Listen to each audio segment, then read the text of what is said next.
What is something about the company you work for that they would not like the customer to know? I work at a popular coffee donut chain in Canada called Tim Hortons. Almost everything we serve in the restaurant comes from frozen soups, chili, donuts, muffins, chicken, steak, buns, croissants, and danishes. There is much more, trust me. I just find it ironic that the place that prides itself in their always fresh motto is anything but. Don't worry, we all know. We store all your personal details in plain text. I work for a company that sells total defense security software. Never buy total defense if you care about your passwords and credit card data. That our coffee is nothing more than Folgers instant and cinnamon. When people ask about the coffee because it ends up tasting pretty dang good, we tell them that we brew it fresh and that we use very expensive coffee beans. It's one fricked up world we live in, isn't it? You think you are calling to speak to someone at the hotel directly. In reality, you have reached me, sitting at home in my PJs, watching Real Housewives on mute. In all honesty, I don't care where you are, as long as you're nice and can get me the help I want. I work for a distribution center for a large grocery chain. Always wash your food, especially your fruit and vegetables. I like to keep my immune system strong. I work in the development, fundraising, office at an Ivy League university. Everyone assumes that family money has something to do with admissions at institutions like these, but I didn't realize the extent until I started working here. Although our officers are instructed to tell the parents of applicants that development and admissions have no contact, every year my team is given a contrary assignment. For every applicant, we need to look up all of their alumni relatives and write a report on their relatives' giving history to the school, current wealth, and potential for future giving. These reports go to the admissions office to be included in the applicant's file. This freaking sucks to read. Annoyingly assumed this was the case. You're paying us to put your details in a form and click submit. I was in hotels for 10 years. Hotels consider a night perfect if they're overbooked by 2-5 rooms. They count on no-shows to make up the difference, but they're totally okay with you not having the room you reserved. Likewise, if you booked with a third party like Expedia or Hotels.com, you are not guaranteed anything and will be last in line for everything because you're not considered a loyal customer. A few months ago, the company I work for had a massive security breach and basically everything clients were told about it was false. Update: I still work at the company, so I can't really name it as there could be repercussions for me. That said, I can say that it's a hosting company.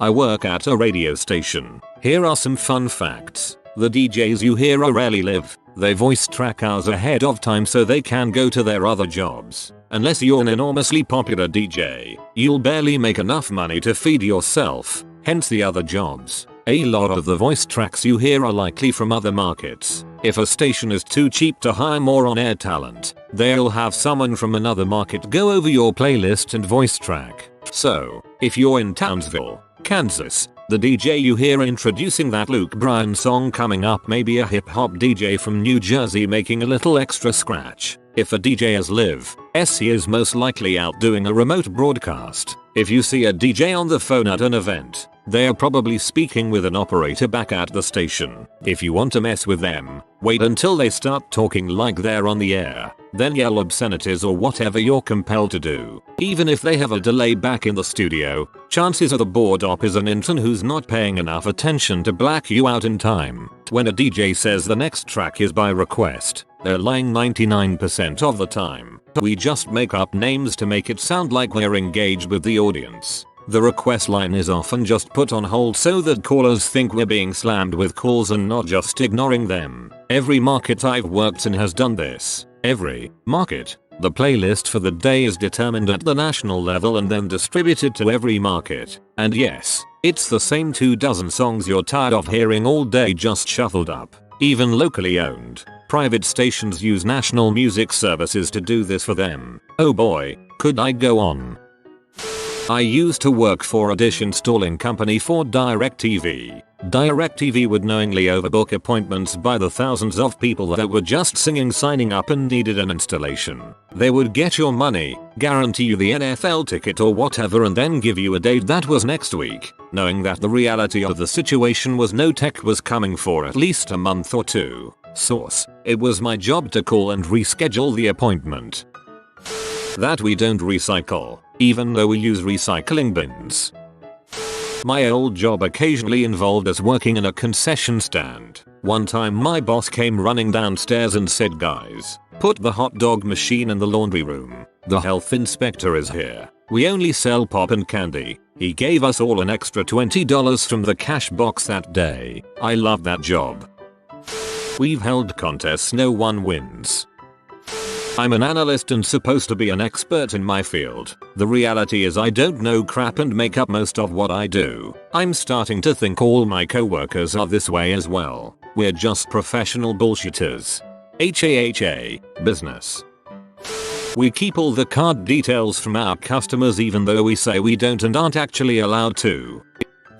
Home Depot. Every employee is given, by the CEO, $50 worth of wiggle room to put the customer first. This means every deal hole that works there has the ability to knock $50 off your purchase. There are times when employees are urged not to use it, but all have the ability. This includes price matching, up to the $50 level. It is against company policy to question the customer. Hint, tell them it costs $45 less at Lowe's. They will meet and beat for a savings of $49.50. Poof. You have a drill for cheap and no proof is necessary. Also, anything that is on a green handwritten tag they want to get off their books and they will give you money off. All discounts are going to be higher on Mondays and Tuesdays, start of budget week, and even larger early in the month. Want to buy a bunch of clearance stuff they have? Has it been there a little while? Not in a hurry. Ask for the department manager and ask them if they can cut you a deal, and let them know you don't mind waiting. I used to give big discounts on big clearance orders if they bought on the first day of my fiscal month. That way I could budget for it.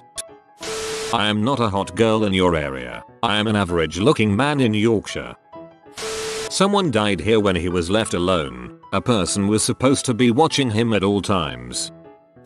One of those steak houses with the peanuts. Our steaks are of a lower quality grade than the ones you get at the grocery store.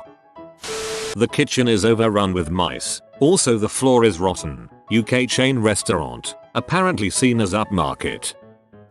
I used to work for a large British bank a few years ago. First day on the job in an internal IT support call center, I was shown how to access any customer's bank details in the UK, alter their mortgages, adjust their overdrafts and OFC move money in and out of their accounts. This was my first day on the job. No background or security checks, nothing, nada. I do not bank with these people anymore. All the dough we use to bake is made in a factory and delivered during the day for us to bake at night. Panera Bread Baker. The soup is frozen and brought in as well. The company I work for has a collection box for breast cancer research, sells bags covered in pink ribbons, and every October the whole place is filled with pink merchandise and flyers to help raise money. My manager was diagnosed with breast cancer and ever since her bosses have been pushing her to leave, but if she left work she would lose her health insurance and be unable to pay for her treatments. Not to mention she's a single mother with young kids and needs the income. So she comes in sick as a dog from chemo to get the mandatory almost 50 hours to keep her bosses at bay. I'm not even going to touch on how other employees are treated. University of Phoenix admissions rep and former UOP instructor. You don't have a GED? No problem. My boss knows a guy that can get you a GED in 3 days for $100. No test needed. You are worried about tuition costs? No worries. We will get you all the grants and loans you need. Deferment is a wonderful idea. You need cash now? No problem. I can make it so you can a few extra $1,000 from your student aid by misrepresenting your income, dependents, and ethnicity. Scared that college will be hard and time consuming? Nope. For $100 class, I can give you an email address to someone who will log in as you. Post discussions. Do your assignments. With a minimum of a B grade. Failing a class and scared about getting expelled? Tell the dean of the school that your instructor told an off-color joke about racism, sexism, or rape, or traumatic A. Concerned about finding a job after graduation? No problem. We have several outbound call centers that cannot wait to hire you so you can call people to collect money from them.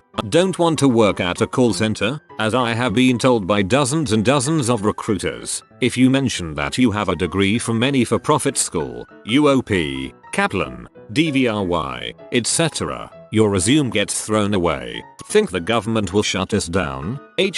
University of Phoenix spends millions of dollars to lobby senators and representatives to not look our way. Instead shut down the smaller colleges. Corinthian is the latest victim.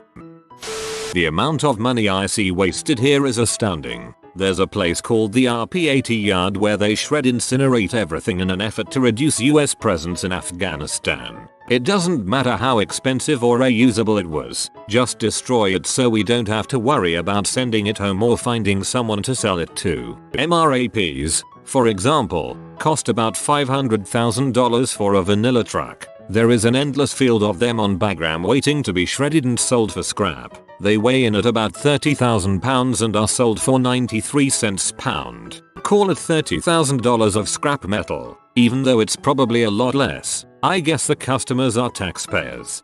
Leave them there. We'll be back in a couple of years. We find weapons and drugs all the time and are encouraged to just dispose and ignore and not report it.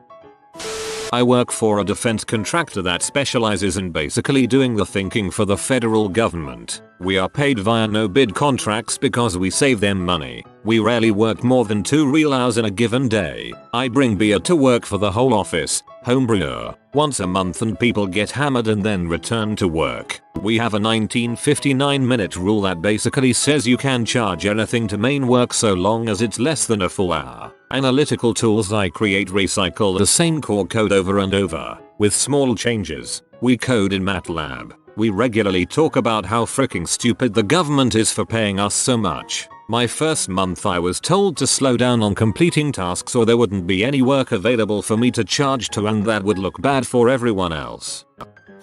The markups on products tend to exceed 2000%. This is true for amplifiers, like for electric guitars. They are very cheap to manufacture and sell for hundreds of dollars. Even when they have a huge 50% blowout sale, they are still making good profit. Used for a very expensive car brand, £300 K plus, and nearly every car had defects that were fixed with marker pen, masking tape, cheap glue etc.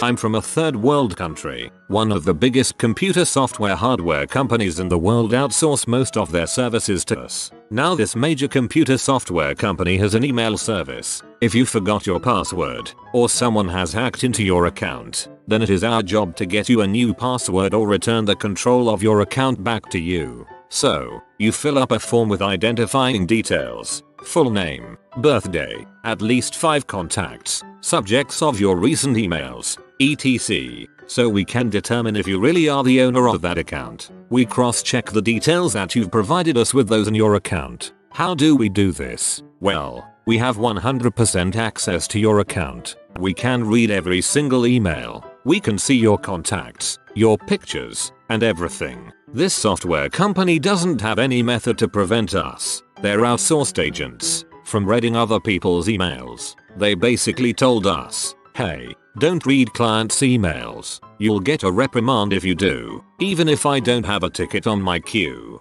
I can easily open the emails of anyone I know who uses this email service, as long as I know their username. The same goes for this company's cloud service. We can also open any files that you store in their cloud, even if you set them on private. I can blackmail a lot of people if I want to, but I won't do that, because I'm a good person. Please don't say Gmail. Used to work at the Levi's flagship store in San Francisco. We had a pair of the oldest known Levi's in existence framed on the wall in the boutique, and every now and then some out-of-towner would come in boasting about how rich they were and how Levi's represents the American dream, yada yada, and demand the rarest thing in the store as a memento. We were told to direct them to the torn up old jeans on the wall, and tell them they were from the 1880s and had been found in a barn in the early 20th century. They would then fork out $1,500 or so and be on their way with their fricked up jeans, and we would replace them with another copy from the storeroom. Now that I think of it, Levi's would probably like people to know about this, what with all the assimilated working class propaganda they used to sell their pants. Distraction from the more evil crap. Unfortunately, I haven't been to a sweatshop, so those stories will have to be left to someone else. I desperately hope there is someone reading this with one of those pairs of jeans just saying "God dang it" right now. My father works for an excavating company. They find human remains a couple times a year, and if they're not somewhat fresh, 10 years they just bury them back in the ground. The government will delay the project for months, sometimes costing employees their wages and companies millions in delays, so everyone just pretends they didn't see it. If you bother us long enough, you get free crap. You have been visited by the safety doggo. Leave any comment and he'll keep you safe for 24 hours. If you are new to the channel, you can subscribe. I publish new videos every day. Until then, check out another video, or don't. Either way, have a great day you magnificent people.